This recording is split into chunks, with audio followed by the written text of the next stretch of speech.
Los temas a tratar el día de hoy son la teoría X y Y, la teoría neoclásica, la teoría estructuralista y la teoría burocrática. La teoría X y Y es una de las teorías más conocidas relacionadas con el comportamiento humano en las organizaciones empresariales. Estas teorías fueron creadas por el economista Douglas MacGregor en la década de 1960. Según este autor, del lado humano de las organizaciones, describe dos formas de pensamiento en los directivos a los que dominó teoría X y teoría Y. Son dos teorías contrapuestas de dirección. En la primera, los directivos consideran que los trabajadores solo actúan bajo amenazas, y en la segunda, los directivos se basan en el principio de que la gente quiere y necesita trabajar. Son dos enfoques básicos que puede presentar una persona frente al trabajo. Hablemos un poco de la teoría X. Esta teoría supone que las personas prefieren no trabajar y evitan en lo posible desarrollar sus labores, por tanto los individuos deben ser dirigidos y controlados a través de mecanismos de recompensas y castigos. Las características de la teoría X son: primero, la rigidez, régimen estricto y visión tradicional, que es el pilar fundamental en esta visión directiva. Segundo, un líder es el que comanda absolutamente todo lo concerniente al trabajo. Tercero, los empleados asumen las directrices del líder sin objeciones. Cuarto, la supervisión por parte del directivo es absoluta, buscando que se cumplan los objetivos propuestos por su parte. Y quinto, desde la dirección fomentan el respeto y la obediencia desde los trabajadores hacia su figura de poder. Ahora hablemos de la teoría Y. Esta teoría plantea que las personas tienen motivaciones para trabajar, así no esquivan sus responsabilidades en busca de seguridad. Una de las características de la teoría Y son que el directivo fomenta el bienestar del trabajador para que la motivación esté presente. Segundo, el líder es consciente de que el trabajador puede organizarse incentivando esta parte. Tercero, desde la dirección se busca que el trabajador tenga condiciones adecuadas para que funcione correctamente en el ámbito profesional. Cuarto, el directivo tiene la creencia de que realizar un trabajo bien hecho es una motivación importante para el empleado. Y quinto, el líder considera al trabajador autosuficiente y eficaz si se le provisiona de herramientas adecuadas que le satisfagan. A continuación vamos a ver las ventajas y desventajas de la teoría X y la teoría Y. Primera, la fusión de las dos teorías permite derivar en una directriz equilibrada en cuanto al control, nivel de presión y autonomía que recae sobre los empleados. Segunda ventaja, al apreciar los diferentes niveles de motivación, facilita la integración de las metas de la empresa y el individuo. Tercera ventaja, favorece la transición de paradigmas autoritarios hacia otros o más humanos, trayendo consigo empresas más productivas y empleados más satisfechos. Vamos a ver las desventajas. La teoría X y la teoría Y no son funcionales si se aplican individualmente, pues cada una supone un extremo en la gestión de personas. Segunda, autores y teorías posteriores han indicado fallas en el enfoque de MacGregor. A continuación les hablaré un poco acerca de la teoría neoclásica. Esta establece que la base son los objetivos y los resultados obtenidos. Busca hacer eficiente el desempeño de las organizaciones para lograr los mejores resultados, ya que se justifica de esta manera el funcionamiento de las organizaciones. Para los autores neoclásicos, la administración consiste en orientar, dirigir y controlar los esfuerzos de un grupo de individuos para lograr un objetivo común. El buen administrador es el que posibilita al grupo para alcanzar objetivos con un mínimo de recursos utilizados. El punto fundamental de la teoría neoclásica es definir la administración como una teoría técnica social básica. Esto implica que el administrador conozca, además de los aspectos técnicos y específicos de su trabajo, los aspectos relacionados con la dirección de personas dentro de la organización. En la teoría neoclásica se establecen conceptos importantes como lo son la autoridad, la responsabilidad y la delegación, que a continuación les describiré. La autoridad es enfocada por tres características. La primera es que se da por los cargos o puestos y no por las personas. La segunda es que ésta sea asimilada y aceptada por los subordinados que tienen el derecho por el cargo que ocupan. Y la tercera es que la autoridad se da de arriba abajo de los niveles jerárquicos. La responsabilidad, según autores neoclásicos, se establece por la relación superior-subordinado y del hecho de que alguien tenga autoridad formal para solicitar o pedir que se realicen determinadas actividades o tareas a los subordinados. Por último, la delegación. Esta es un proceso que permite transferir tanto autoridad como responsabilidad a cargos inferiores de una organización. Continúo hablándoles acerca de las características y principios de la teoría neoclásica. Las características de la teoría neoclásica son las siguientes. El eclecticismo dentro de la teoría, ya que incluye los principios de casi todas las teorías. Búsqueda de resultados concretos a través de la práctica de la administración. Procesos administrativos basados en la planeación, organización, dirección y control de la misma.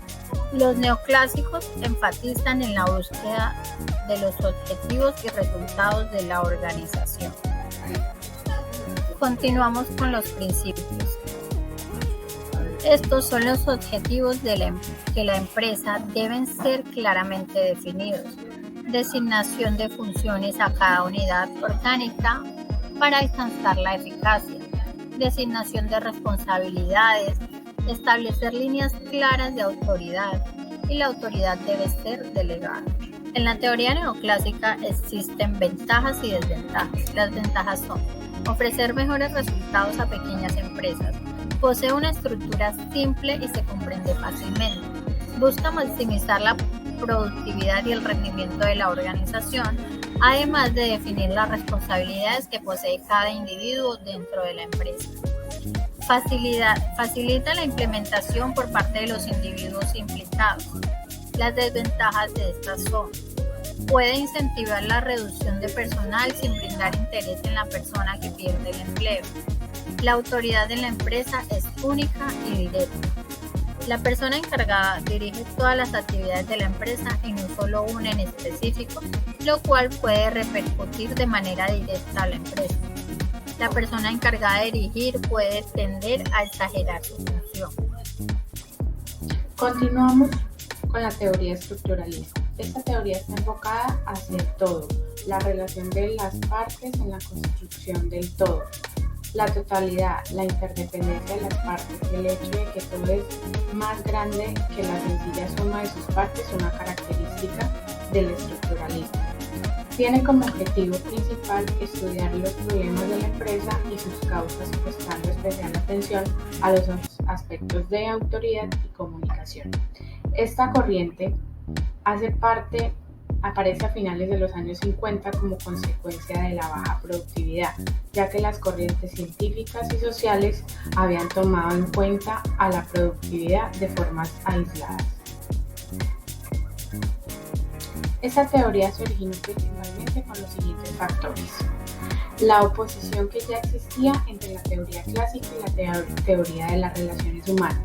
Se necesita abarcar los aspectos que eran considerados por una e ignorados por la otra y viceversa. Era necesario dar un nuevo concepto de estructura, es decir, la estructura se mantiene aún cuando se altera uno de sus elementos o relaciones.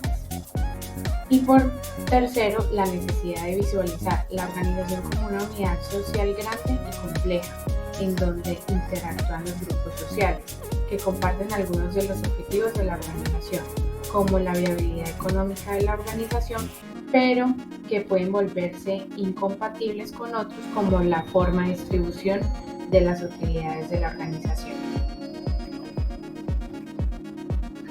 El principal representante de la teoría estructuralista es el dialéctico Karl Marx, quien asegura que la estructura se compone de partes que, a lo largo del desarrollo del todo, se descubren, se definen de una forma dialéctica, ganan autoridad una sobre la otra y mantienen la integración y la totalidad sin hacer suma o reunión entre ellas, sino por la reciprocidad instruida entre ellas. Y el otro principal representante es Max Weber, fenomenólogo que dice que la estructura es un conjunto que se constituye, se organiza y se altera, y sus elementos tienen una cierta función bajo cierta relación, lo que impide que el tipo ideal de estructura retrate fiel e íntegramente la diversidad y la variación del fenómeno real. Características y principios de la teoría estructuralista. Los principios. Se analizan los grupos formales e informales de la organización, las posiciones más bajas y altas del organigrama, recompensas sociales y materiales y sus motivaciones en los empleados. Interaccionan entre la empresa y el ambiente y se estudian los diferentes tipos de empresa y se clasifican. Las características son: combina la estructura formal en el sistema social o el recurso humano, apropiación de los fundamentos de la teoría de las relaciones humanas y de la burocracia. Se concentra en el estudio de las organizaciones, en su estructura interna y la interacción con otras organizaciones con el fin de alcanzar los objetivos de la organización. Ahora hablemos de las ventajas y desventajas de la teoría estructuralista. Las ventajas: asesoría innovadora y especializada conservando el principio de la uniformidad y actividades coordinadas y conjuntas con cada órgano de la empresa. Las desventajas son: es difícil obtener y mantener un equilibrio entre las líneas principales y el resto del equipo, y pueden surgir conflictos entre los órganos y el personal de las diferentes posiciones. Por último, hablaremos de la teoría burocrática. La teoría burocrática fue desarrollada por un sociólogo y economista político alemán, Max Weber, 1968-1920. Según él, la burocracia es la forma más eficiente de la organización y esta cuenta con una línea bien definida de autoridad. Para Weber, la burocracia es un instrumento de dominación. Él creía que la burocracia era mejor que las estructuras tradicionales. En una organización burocrática todos son tratados igual, la división de los trabajos es claramente descrita para cada empleado. La burocracia es la base para la formación sistemática de cualquier organización y está diseñada para garantizar la eficiencia y la efectividad económica. Es un modelo ideal para la gerencia y su administración. Traiga la estructura de poder de la organización como un enfoque. En estas observaciones, Weber establece los principios básicos de la burocracia y enfatiza la división del trabajo, la jerarquía, las reglas y las relaciones interpersonales. Continuamos con la teoría burocrática, los principios y características. Los principios son la racionalidad, precisión en la definición de cargos, rapidez en las decisiones, uniformidad de rutinas y procedimientos, reglamentación y normas específicas, reducción de conflictos entre personas, subordinación y confiabilidad con las reglas y normas conocidas por todos los de la empresa. Dentro de sus características tenemos que se buscaba la eficiencia a través de un modelo de organización racional, adecuando los medios a los fines de la empresa. Meritocracia: las personas que ejercen un cargo es porque tienen la capacidad para hacerlo. Es jerarquizada, siempre se sabe quién es la autoridad. División del trabajo en cuanto a roles y funciones. Impersonalidad en las relaciones. Procedimientos estandarizados, los burócratas son ceñidos a las normas y reglas y hay mucha disciplina. Ahora hablemos de los tipos de sociedad. Dentro de su teoría de la burocracia, Weber plantea 3 tipos de sociedad según sus características. El primero es sociedad tradicional. Destacan el patriarcado y la herencia, por ejemplo, la familia. Sociedad carismática. Destaca características místicas, arbitrarias y personalizadas. Ejemplo, los partidos políticos. Sociedad burocrática racional o legal. Destacan las normas interpersonales y la racionalidad, por ejemplo, las grandes empresas. A partir de ellas se explica la teoría burocrática. Hablemos de las ventajas y desventajas. Las ventajas de la teoría burocrática es el trabajo busca el logro de objetivos. Cada miembro sabe cuál es su función. Las normas estrictas son claras y precisas. Los procesos son rutinarios, son más automatizados y presentan menos margen de error. Las empresas tienen continuidad aunque se den cambios del personal. Hay menos conflicto porque todos saben qué tienen que hacer y resulta confiable porque los procesos han sido probados y funcionan. Dentro de las desventajas de la teoría burocrática tenemos las relaciones son impersonales, generan conformismos en el trabajo y siempre se hace lo mismo.